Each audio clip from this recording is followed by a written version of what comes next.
versions, which is disappointing, which kind of breaks my heart. Crying already.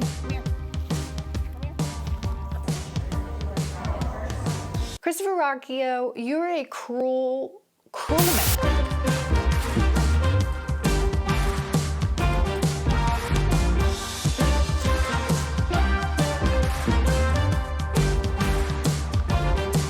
The first episode of the new season of House of the Dragon. Hail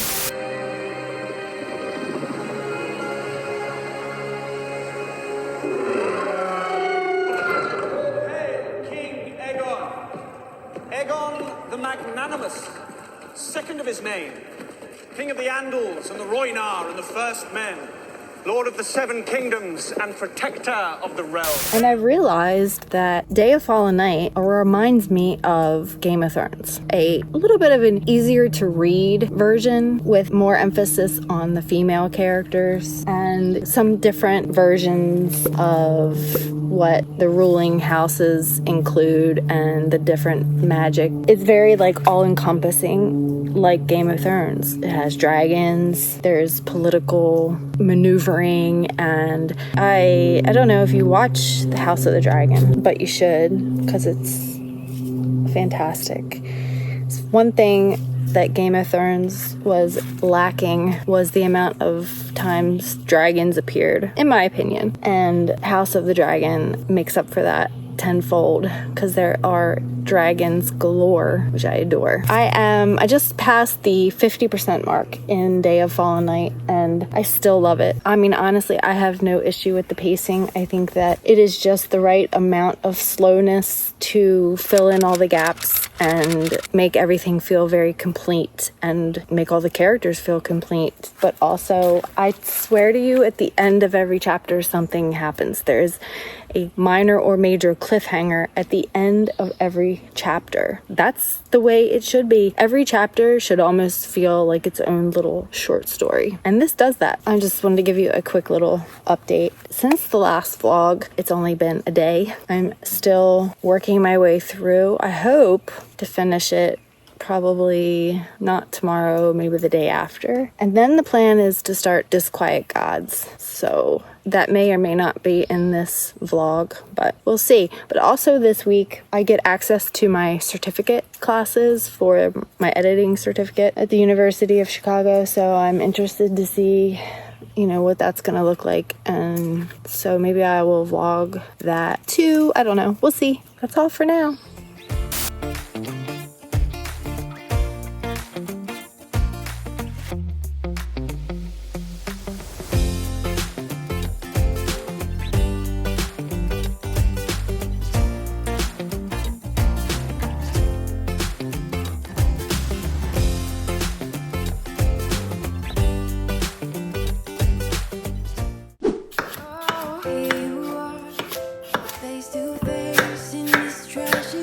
If you watched one of my last vlogs, the one where we went to the farmer's market in Greenville, I found my new favorite juice, which is green apple, cucumber, spinach, pineapple, and mint. So I'm attempting to recreate it.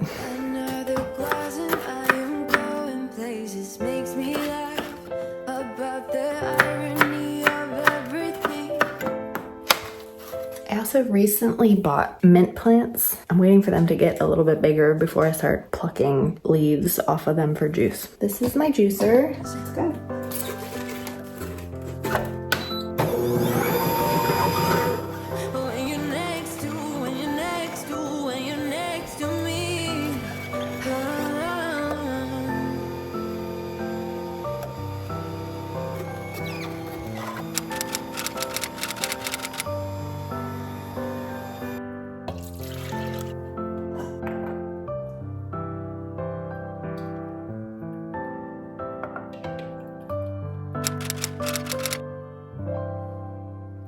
I finally finished this book. Okay, somewhere along the way, and granted, I really liked this book. I thought that the plot was excellent and intriguing and fun and different, but somewhere along the way, I started losing steam, and I think it was more due to the fact that I've just been reading so much lately, and I feel like maybe I just needed a break. Like, so there was a day or two where I really didn't read much at all, maybe like 50 pages, and that really slowed my progress down. I will say that I ended up giving this book like 4.25 stars. I think that the complaint that people have about this book being slow may have something to do with the end. At least it did for me. The last like 100 or 150 pages, I really felt that it slowed down. And this is one of those books where the ending kind of fizzled out, which is disappointing because I feel like the ending is very important. That's the most impactful part of a book. Like, that's where the punch comes from. And so while the world building in this is fantastic, like, she does a phenomenal job at building this expansive world. It's very meticulously done. She covers all the bases. This is an entire world, multiple continents, multiple nationalities, and she really adds distinctiveness to each, and you can see that she draws inspiration from some of our own nationalities and continents. I love that aspect. Another thing that she does is the antagonist in this book, she has done is taken our own struggles on Earth here as far as climate change and the way that our weather has turned more severe and things of that nature, and she's given it a face with the antagonist in this book, which are the worms. I know that I haven't given much of a synopsis for this. Basically, it is the story of several different key players within this event, basically. So, and she really does such a great job at weaving them together and making it very cohesive. I love that aspect. So it definitely comes full circle. But like I was saying, like, she definitely, I feel like, takes inspiration from the fact that our world goes through different seasons, different climate events, and it is a part of the natural cycle of the earth. And this is very similar to what happens in this book. And I feel like that's why it fizzled out at the end, because it is based on more naturally occurring events within the timeline of this planet, this world that they live in. While I understand and it makes sense and I appreciated it, it didn't go out with a bang, at least not for me. And I mean, you invest a lot of time in this book. It's almost 900 pages, and for the ending not to pack a punch is kind of disappointing. But overall, I'm glad that I read this. I thought that it was really well written. I think that Samantha Shannon is a talented author. She is great at immersive writing, and her characters stand out on the page. They're very vivid and distinctive, and I love the strong female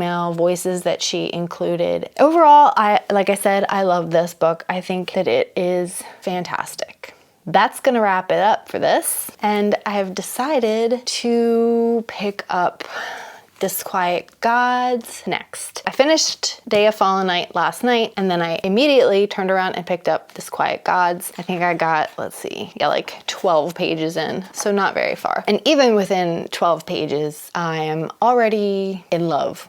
I mean, I'm not shocked. Like, Christopher Rocchio, he is just such a talented author, and this story, Hadrian's story, it has a piece of my heart. I am so invested in this world, this experience, this person, these characters that he has created, and I am so sad to know that before long the last book is going to be, we're going to have it, and the series is going to be done, which kind of breaks my heart a little bit. So this is book 6, and at the start, apparently about 200 years has passed since Hadrian has last been with us. And of course, this being book 6, I am not going to talk a lot about the plot or what is going on because major spoilers, but I will just say that I have heard people give this book very high praise. I am so excited to get into it. I hope that this book kind of pushes me out of this little bit of a maybe slump that I was falling into, or reading fatigue, maybe the better word for it, because it's not like that I feel like nothing sounds good to me and I don't want to read.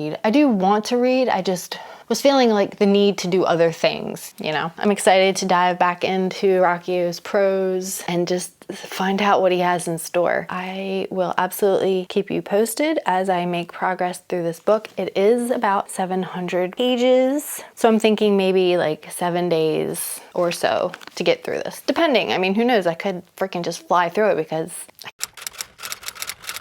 can't put it down. But if not, either way, I have no doubts that I will have a rave review when I'm done. Okay guys, that's it for now. That is my mini update, and I will talk to you again soon. Bye!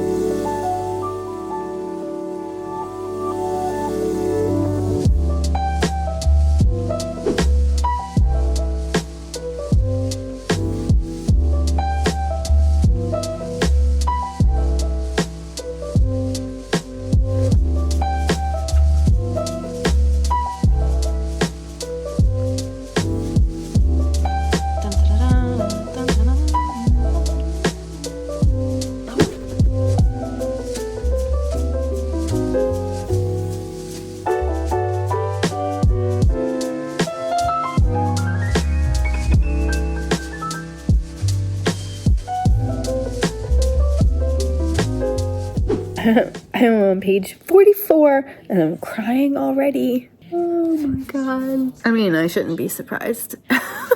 So I've decided that there's gonna be spoilers. There's no avoiding it, really. I mean, we're on book 6, so I feel like if you're watching this, you've at least, you know at least what I'm about to say. No, you don't.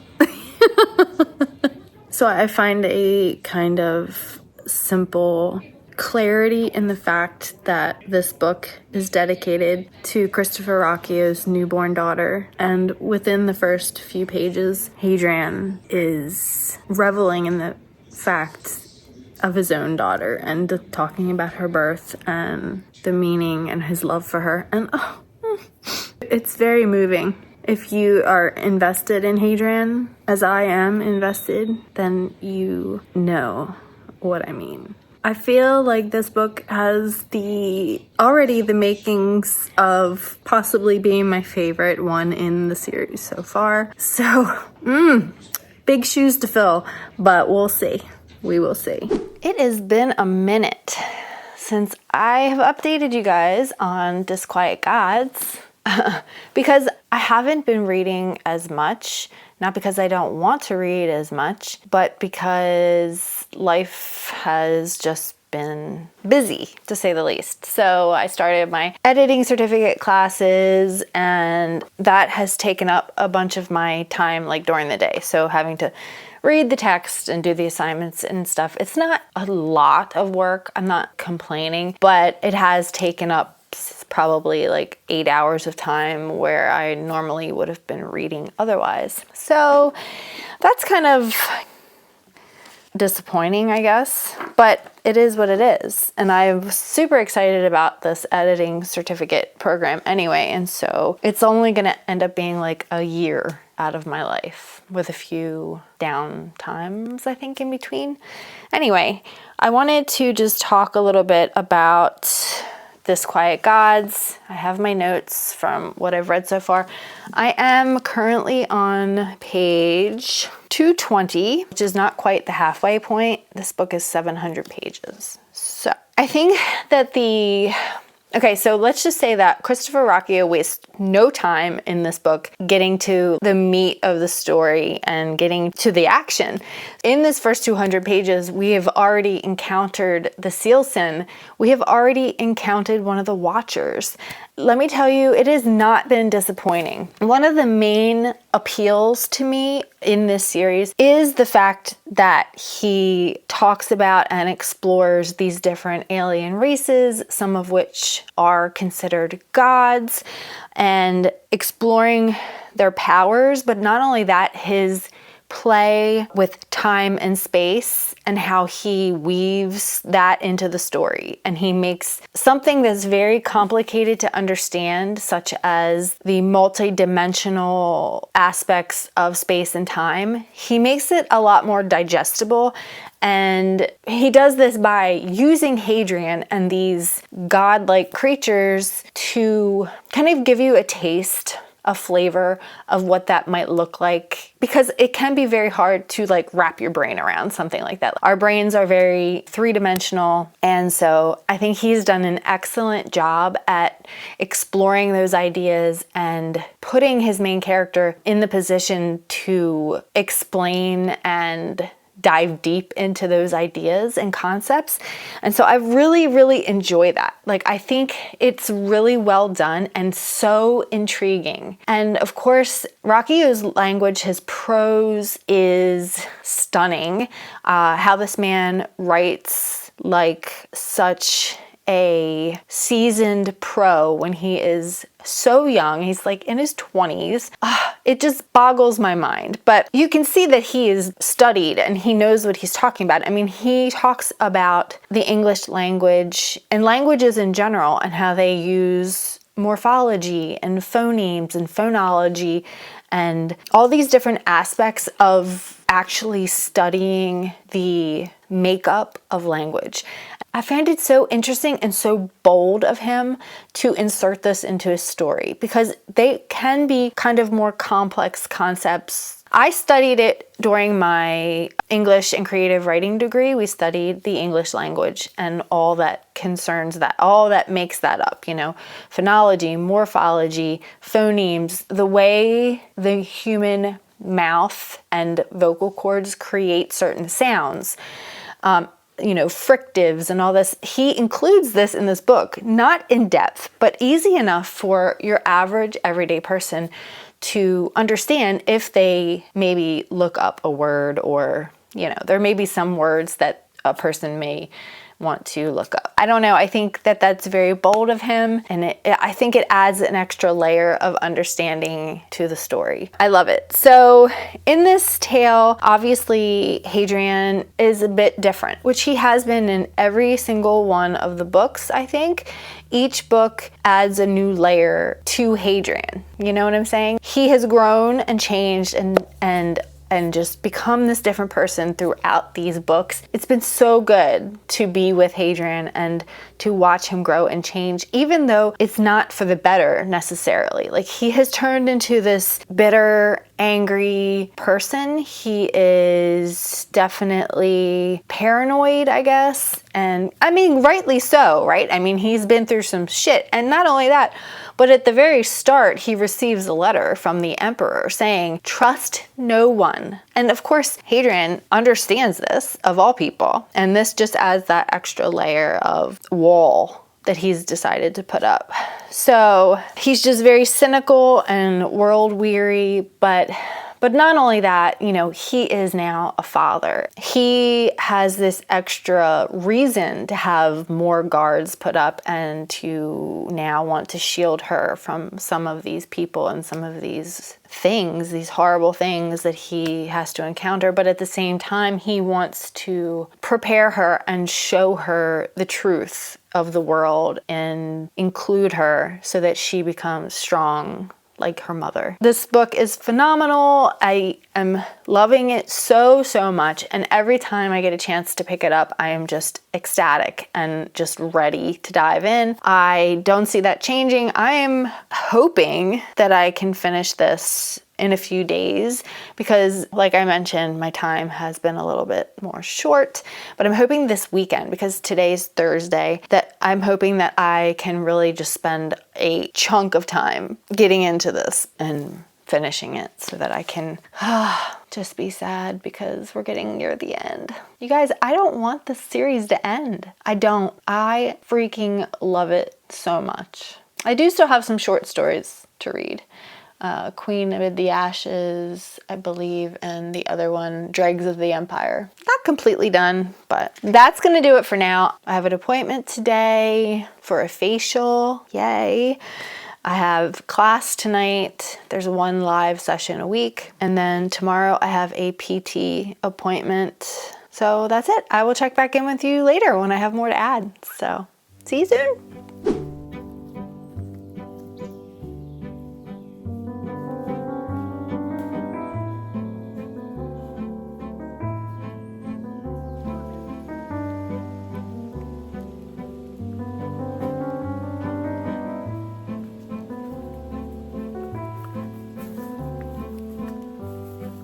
What's up, my friends?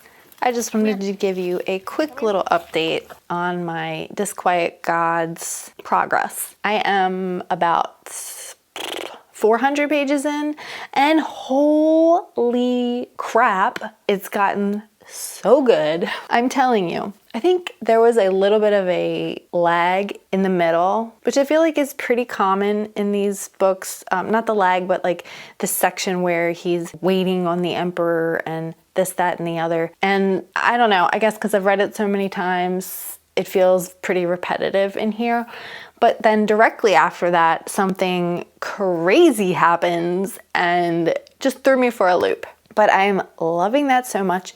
I think that this book is taking some of all the best pieces of each of the other books and including them in this in a little bit of a different way. How, like in book 2, for instance, he finds Vorgosis and he meets with Karnsagara, and there's like brethren and all this weird things happen. And then in book 3, like there's the big battle. You know, all the while he's showing off his crazy God-given powers and whatnot. So I feel like we're getting a little bits of that in this book, just altered slightly. But holy shit, the part that I'm reading right now, I was like, what the? I mean, I don't know where the hell Rocchio like comes up with this stuff. It blows my freaking mind. Blows my mind. People keep telling me that this is the best book that they've read from the series so far, and I can't help but agree to this point. I'm not done yet, but it's looking good, my friends. It is looking good.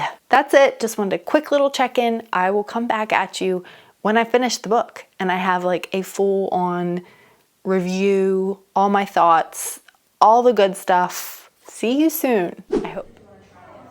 I went to a silent book club meeting, which was so fun, and this was a little boba tea cafe.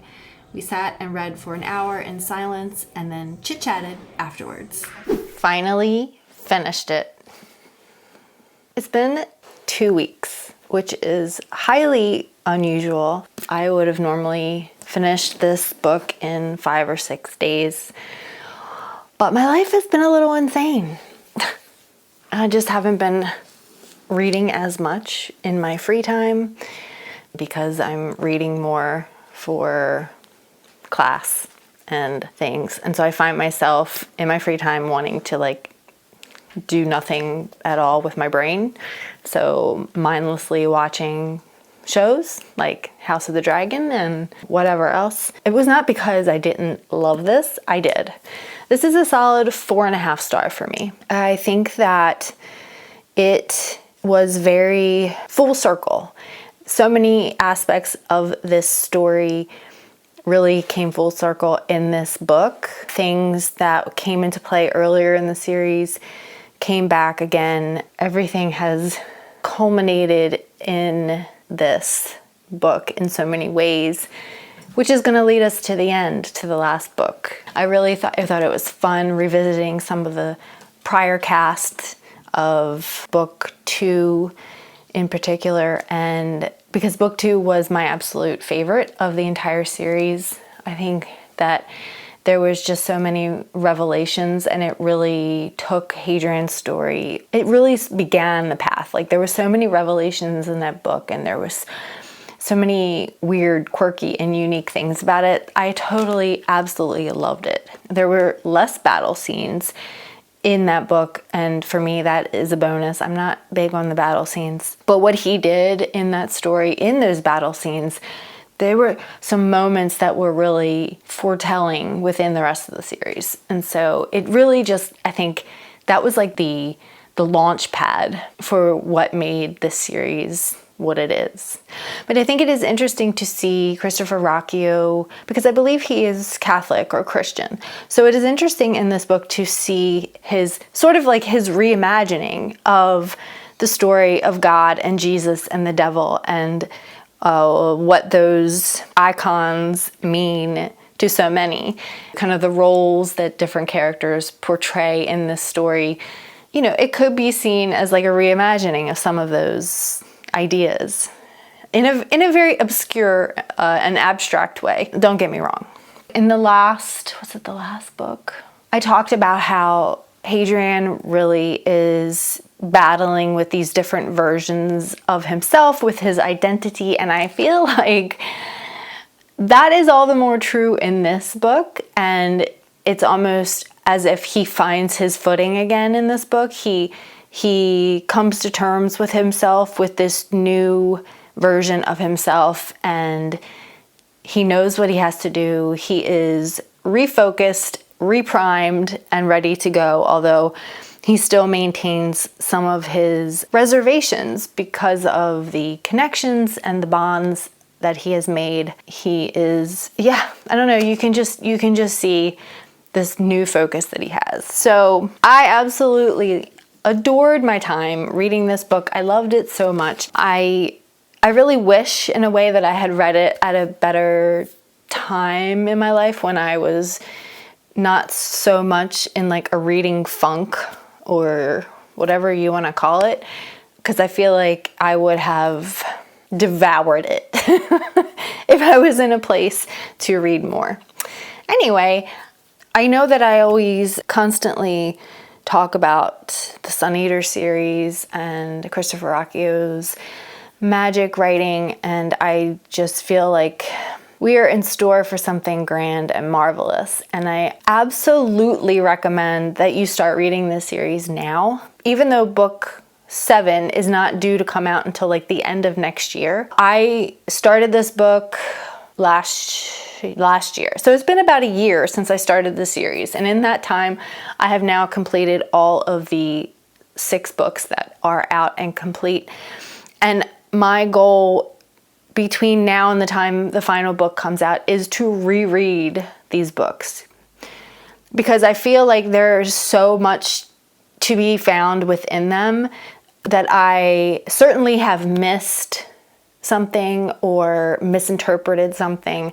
And I feel like to make my reading of the final book complete and for me to take the most away from it, I really would benefit from a complete reread of these 6 books. And I don't think of that as a chore, because I have adored every character, every narrative, every plot within this world. It's my absolute favorite book series, I think, in the entire world. I highly recommend it. I would not wait. Get your hands on them and get them now, because they are sure to be something in the future.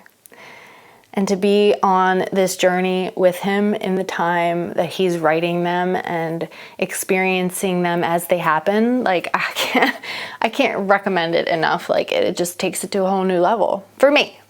And if you're a fan of sci-fi and fantasy, then, I mean, get yourself, okay, so book 1 is slower and it's not my favorite in the series, although I did very much enjoy it. I recommend you read book 1, just get through it and move on and experience the majesty that is the Sun Eater series. Do it! Just do it! Oh, I wanted to mention too, before I go, Christopher Ruocchio, you're a cruel man. You're magical. You are a talented writer beyond my wildest dreams, but you are a cruel man. Some of the things that you have done to me, to my heart, reading this series, it's mean, so mean, but I love it so much. So I would just thank you, Christopher Ruocchio. Thank you for your genius and your words, your prose. God bless you.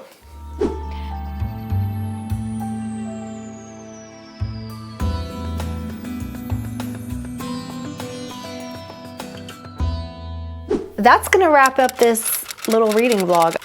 Bye!